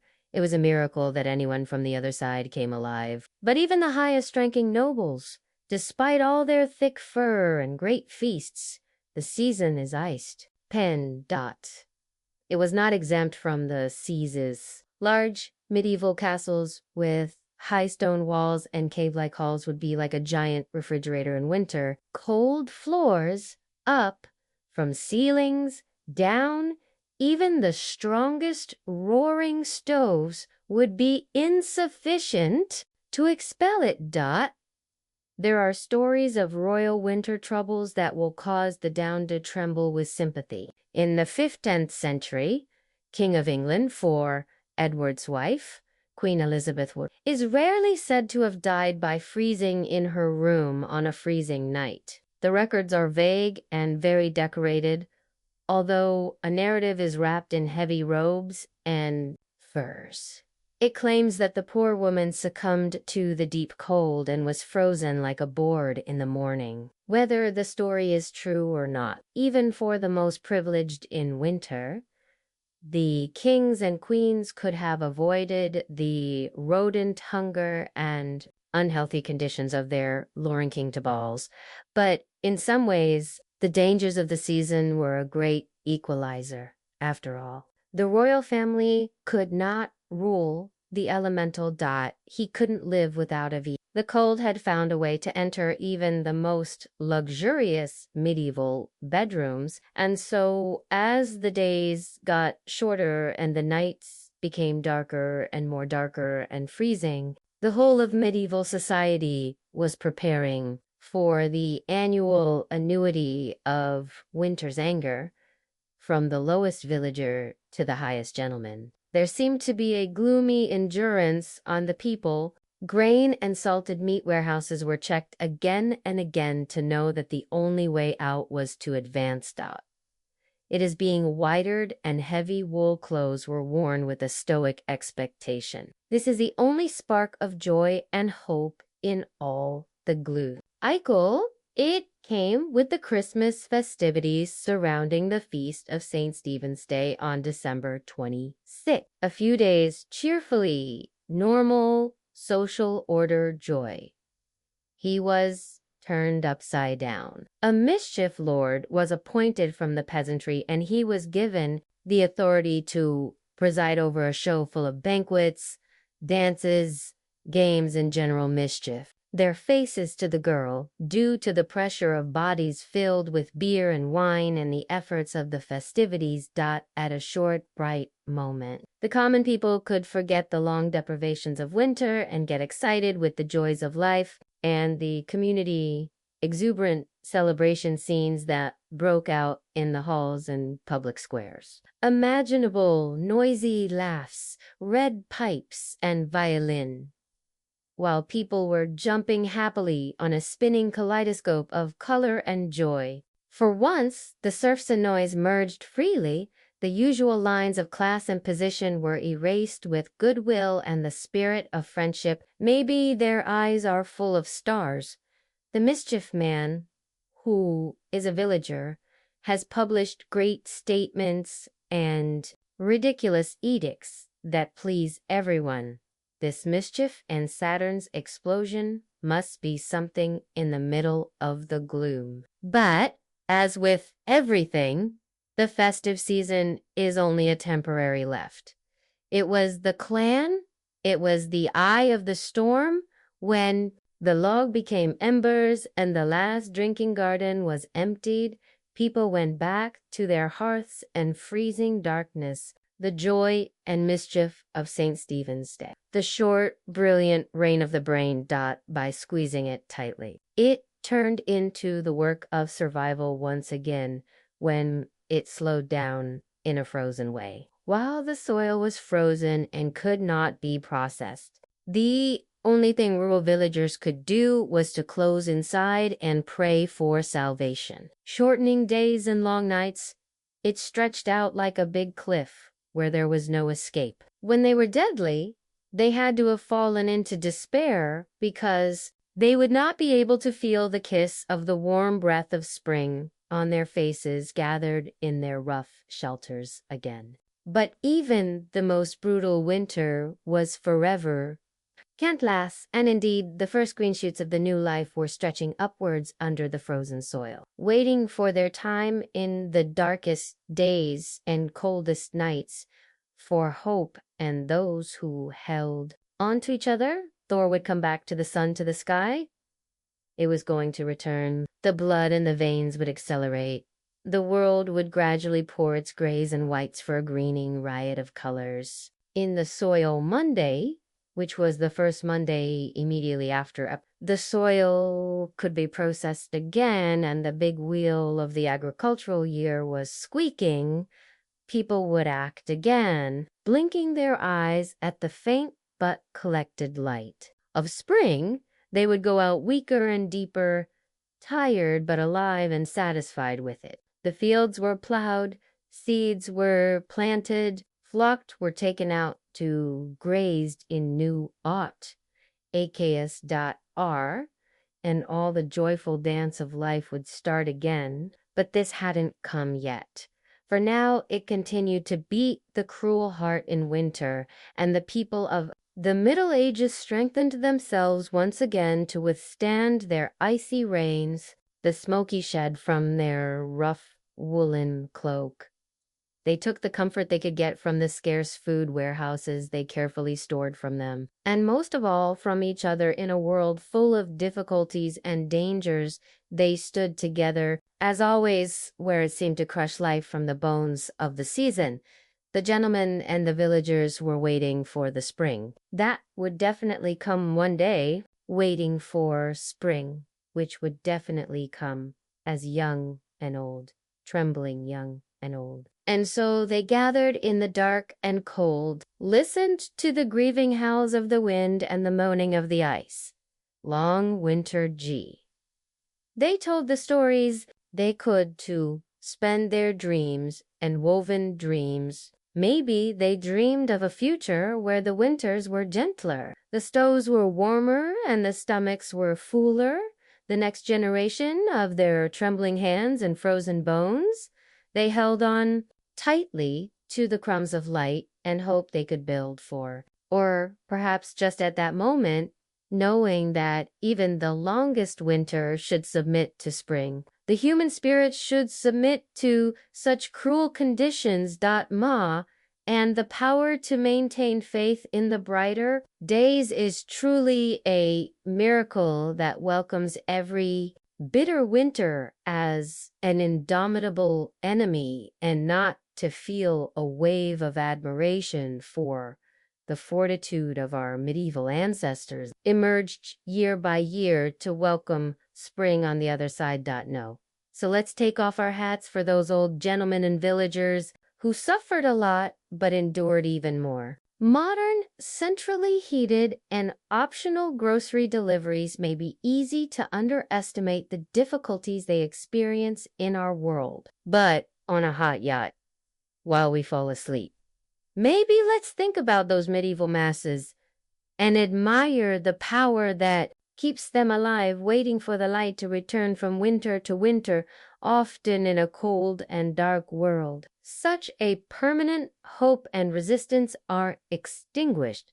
It is a fire. Let's keep this flame alive in our hearts, from distant barracks to our own night-trapped rooms, no matter what the winter is, as the long winter months get longer. The souls of the medieval people raise and a community and goodwill feeling in the middle of difficulties. He waited for every opportunity to celebrate. Such a light of hope was the feast of St. Stephen's Day, which is celebrated every year on December 26th. Although the origins of this midwinter celebration are a little vague, it is a valuable tradition in most of Europe when it comes to the Middle Ages. Line came after the serious religious ceremonies of Christmas Day. It was time for the entertainment, feast, and playfully reversal of normal social roles on St. Stephen's Day. At the center of the festivities, a peasant or an ordinary person would be the mischief lord for that day.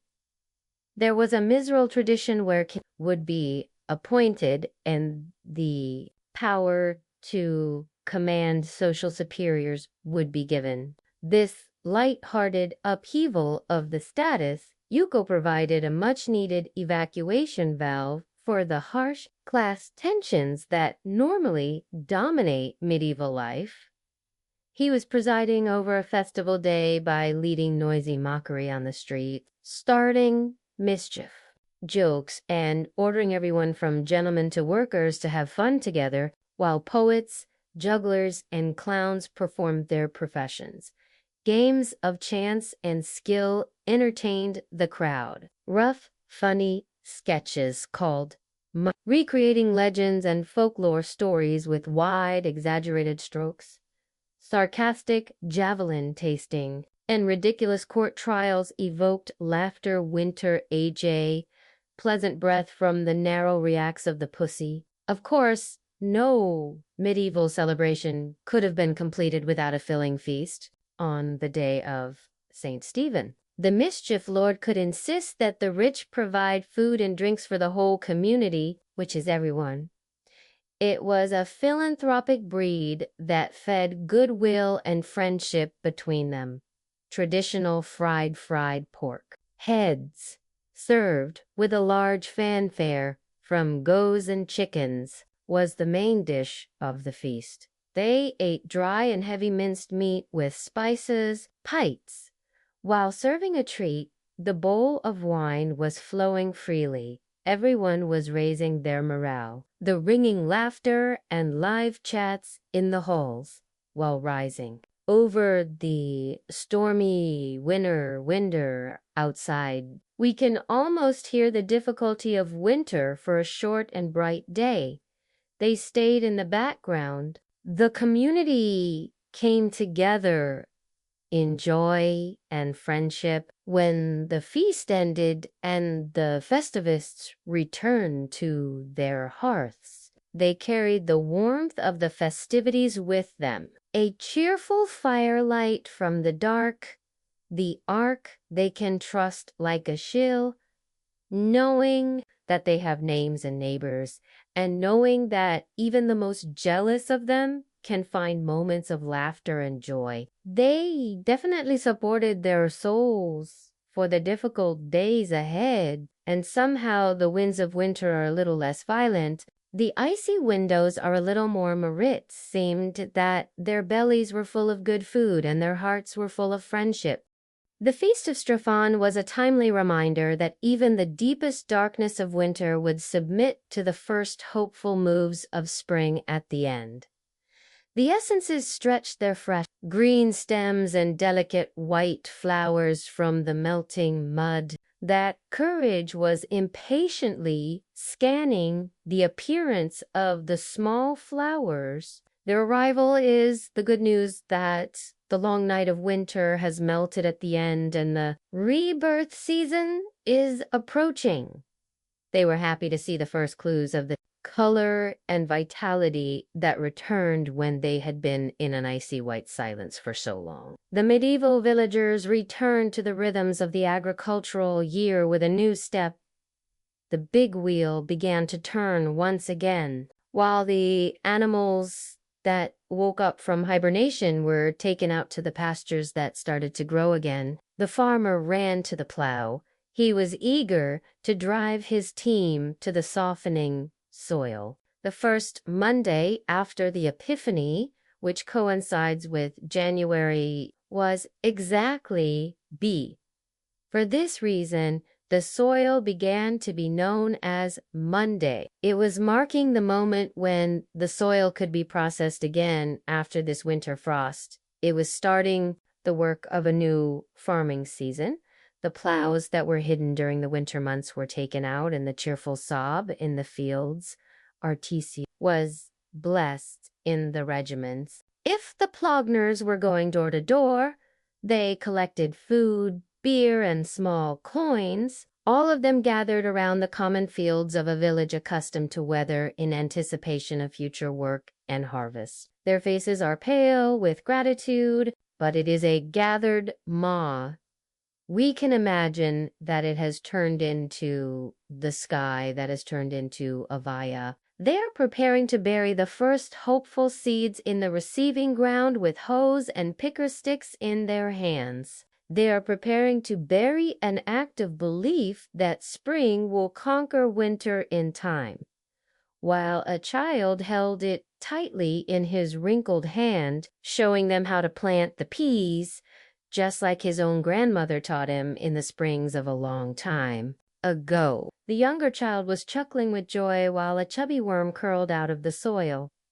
The big one pushes the cavity that was waiting for each seed, in a way, the moments when knowledge used to pass to the young and the growth bloomed again. Valued all the deprivations in winter, the warm smile that wrinkled the grandmother's eyes, the dark days past. It keeps the promise that life has returned to the earth. While the seeds settle in the soil beds and the strengthening sun begins to reveal the green shoots from the earth, the ghost of winter finally leaves its icy claw and disappears, the cold that hangs for a long time, and the pole of death lightens with the spirit of hope and renewal, carried by the gentle breezes of spring. When we look back from our modern point of view, we do not endure the cruel medieval winters year by year and year without any of the conveniences and comforts we often underestimate. It is thought-provoking to think about the tremendous fortitude and resistance needed for K. Even their survival until spring was an admirable success. And yet, in the midst of unimaginable difficulties, medieval people still managed to find a reason for hope, joy, and celebration. The warmth of the community, the promise of spring, the promise of laughter, and the healing power of friendship. These were the lights that guided them from the darkest depths of winter.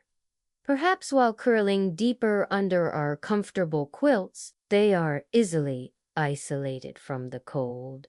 We'd better think about it for our tasks. Next time the winter wind might stop and smile while clicking our windows and grumbling from the cold. Our winter troubles probably remained dull compared to what they encountered from year to century. We can realize the network in knowing that the invincible summer burning in the hearts of us and the people of the Middle Ages while falling asleep. Knowing that spring is a coal, spring will always come back and life will continue, no matter how dark it is on winter night. Yes. While the last light goes out and the wind is whispering the bitter mixed lullaby, I invite you to let your imagination wander around the ages, the courage to walk next to those distant ancestors who won against the icy rain in winter, and their indomitable souls dream tonight. Let it inspire you, and if this journey in history has aroused our curiosity, I recommend you to like this video and subscribe to the channel. There are more boring stories that will put you in a peaceful sleep. Until next time, my friends, sleep well and your snow is golden dot. See the dreams of moving hot stoves and fresh green sprouts. Good night.